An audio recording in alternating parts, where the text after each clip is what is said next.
Welcome back, guys. I pulled the fridge out of the camper and thought I would clean all the nests and everything out of it. So I just got it over here. I have it plugged in. I'm testing the electrics right now. It is powered up and I can hear something bubbling in here. So I had to take that brush and clean out this chimney because the chimney on the gas was clogged. And I made sure to tape over my burner because all of that looks in beautiful condition in there. So I'm not sure if this thing was used much.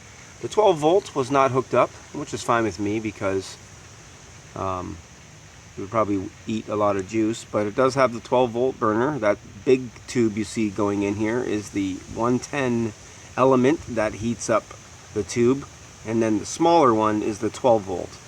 I probably wouldn't use the 12 volt, it would probably just eat the juice. You can see a lot of rust on here, but there's no holes and there's not much damage. So I think I might clean this up and repaint this. And I want your guys' opinion. Should I keep the Dometic gas electric or should I just go electric? Because I plan on doing solar in my camper and I am going to have a power inverter, and I plan on having 200 amp batteries in my camper. So I'm going to have a lot of juice in there, 12 volt, because I want to run some 12 volt lights and other things. I want to be able to boondock.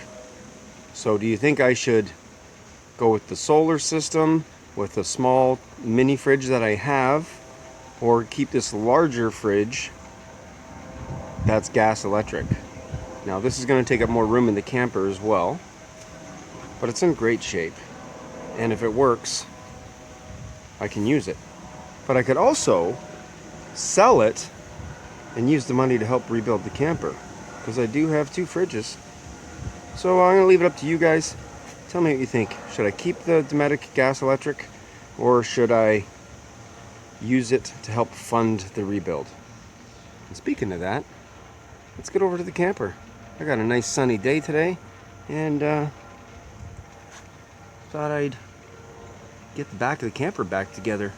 Maybe you guys want to see that, eh? Yeah, let's get over to the camper. Let me know what you think about the fridge though.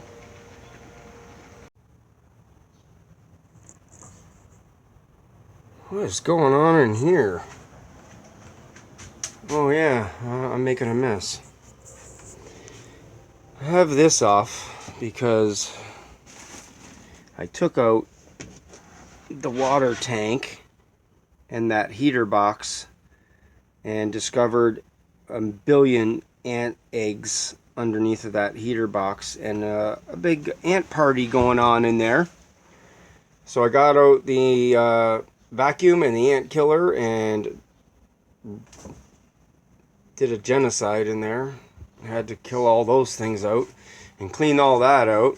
And there's the disgusting water tank that I never drink out of. That's disgusting. Or even shower out of. But anyways, so yeah, that's why that's over there. Now here's some insulation for the walls when I get to those. But right now, we can focus on the floor. I got the foam board here. I did go back to original 5/8. I got the strapping pieces are cut behind there for this floor. We're going to fix this today. I'm going to get this floor rebuilt and hopefully get the interior framework that needs to be repaired all back together.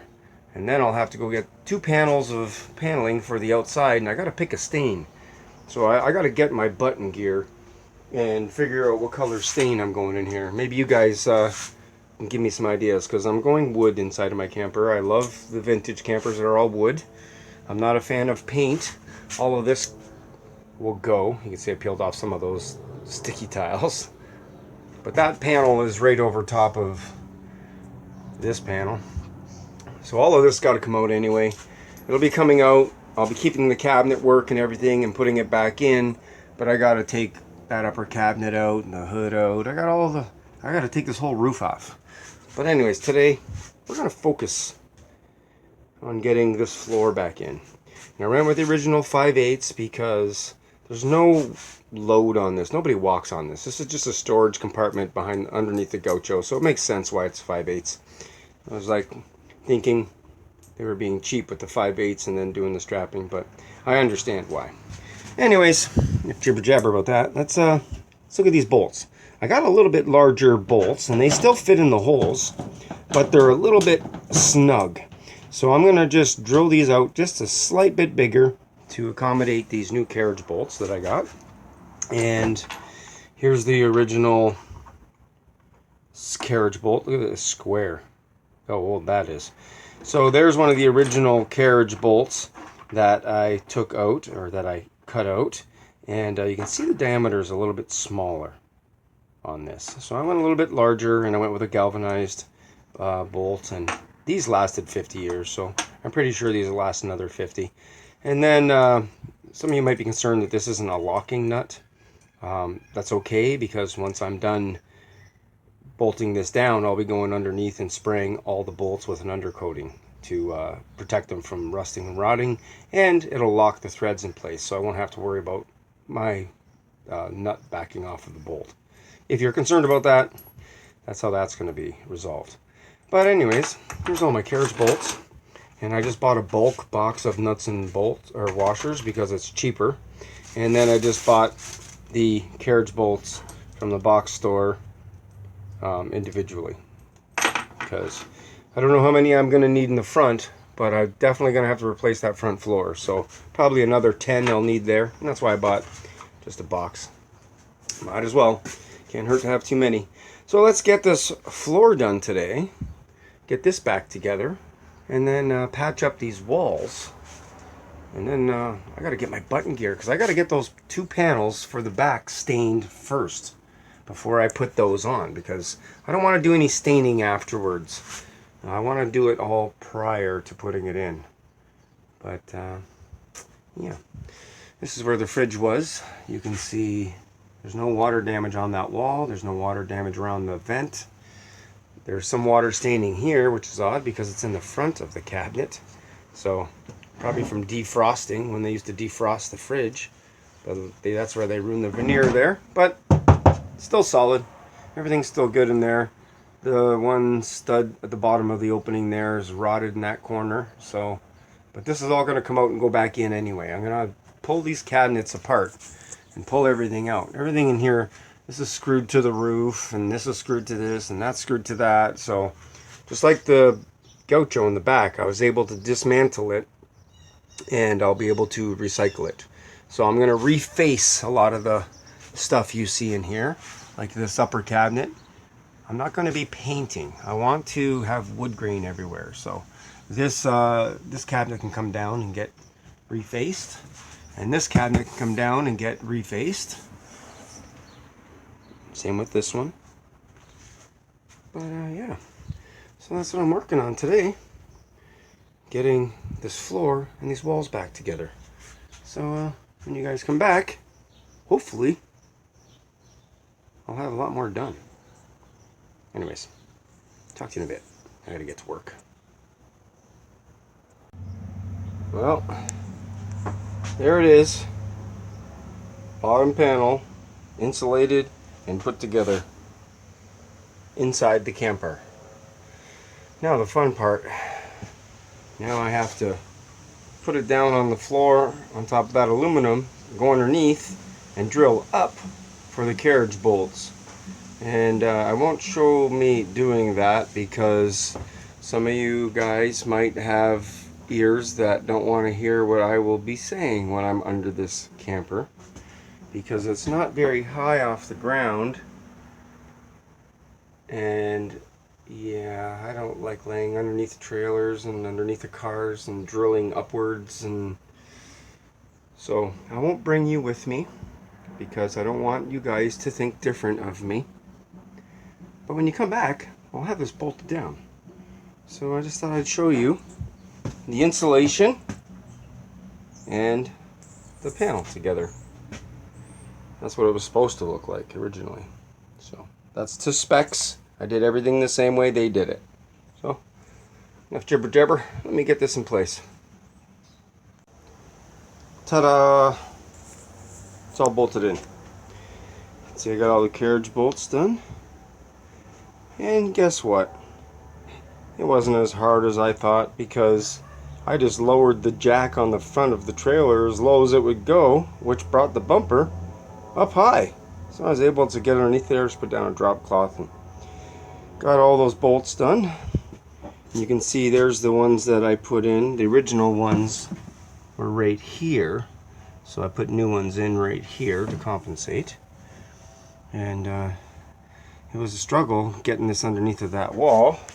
And underneath of that wall piece right there, I had a block of wood that I used on the back and hammered that underneath and got it in place. So there you go. The only one issue I had, because I had to hammer it in place under this wall, it created friction on the aluminum plate, and it's sticking out about 1/4 of an inch here, and then it tapers away. So that aluminum sheet moved a little bit, which is okay. I'll just take a hammer and I'll hammer this over flat to this piece of steel, and when the wall goes in, because this piece of wood is lined up with this steel, so it's exactly where it needs to be. So that's that stage done. Now, I don't know if you guys can see it. See that piece of aluminum right there? That's a piece of aluminum that bends, goes underneath of here, and comes out over the wall stud that goes on the outside of this. And you can see I got to replace the piece that goes down here. But what I'm going to do is I'm going to cut higher, and I'm going to use a thicker piece of wood because I don't like this rot down here. So I'm going to use a new piece of wood, but I'm going to make it thicker.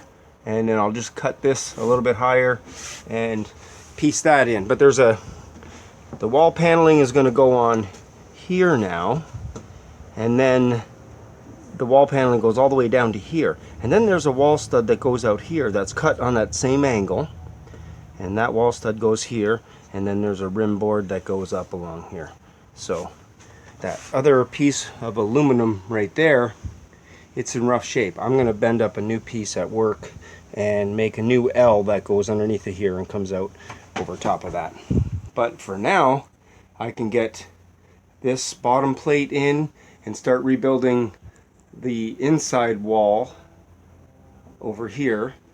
Same with this. I'll cut that and I'll get that put in. I'm going to do that today. And then I think I'm going to get the rest of this aluminum roof taken off.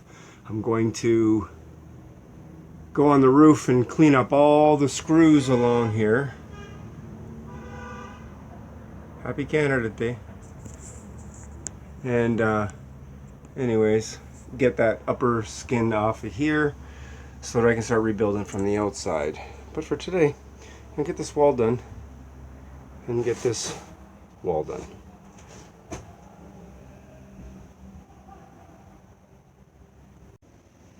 Okay guys, one last look. You can see the doubled up plate at the bottom there. I cut those studs where it's nice and clean and fresh. And then I came over here and replaced that outer stud. That was a good angle. And reattached all of that, replaced the bottom plate. And what I'm doing now is this is a ground wire from my 110 panel. And it used to run through this plate, go underneath the frame, and bolt to the frame.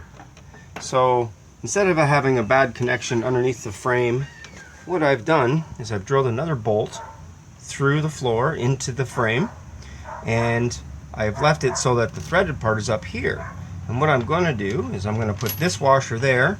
I'm going to go get a loop grommet, and then I'm going to connect the loop grommet to this and reconnect that, put this washer there, and bolt this down. And this will be underneath the cabinet. And that way I know my connection is always clean and above the road. It's not going to get road grime and decay over the years. So yeah, that's a little modification that I made.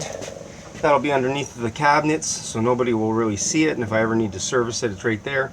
At the same time, if I need to ground anything else to the camper, let's say I'm doing lights or anything, I know I got a good grounding point that I can connect to inside the cabin. But there it is, guys. Excuse me. That outer frame done, this piece done. Now I'm going to rip all this out and go get my panels and pick a stain. I hope you guys like what color I pick. Not really giving you much of a chance to help me. I have an idea what I want, but yeah, well, you guys have to see next time when you come back, because I'm going to have these two panels on next time you come back. Unless you want me to show you me putting those panels on, I can do that if you want. I'll wait and see what the comments say. Anyways, that's it for today, guys. That's a big patch done. I'm gonna do it all over again when I get up here. Yeah. All right. Take care, guys. Talk to you later.